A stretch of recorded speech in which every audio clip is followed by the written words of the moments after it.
This person asks, what do you do if you are on SSDI or Social Security disability insurance and you're not eligible for Medicare yet? This is actually one of the biggest surprises that people run into when they apply and get approved for Social Security disability insurance. Medicare doesn't often start right away. You usually have to wait 24 months before Medicare coverage can begin. So what do people do for health insurance during this period? Well, they have 4 different options they can choose from.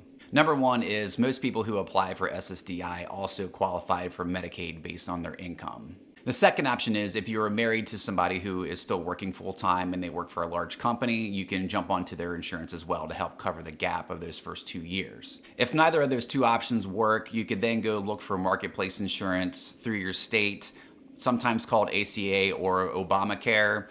Now, when you go shop for marketplace plans in 2026, the premiums are pretty hefty, so keep that in mind. Your final option is to look into COBRA insurance from your previous employer. You're going to end up paying 100% of that premium if you choose COBRA, and it's usually plus 2% on top of that. So in most cases, you're probably better off looking at a marketplace plan versus a COBRA plan. They are both expensive, but marketplace is going to be the lesser of the two. Now, once you reach that 24-month mark, you do become eligible for Medicare due to disability. And if you have any questions about Medicare, disability, or anything specific to your current situation, come stop by at 6 p.m. tonight, March 5th. I will be doing TikTok Live from 6 to 7 o'clock, answering all your questions about Medicare.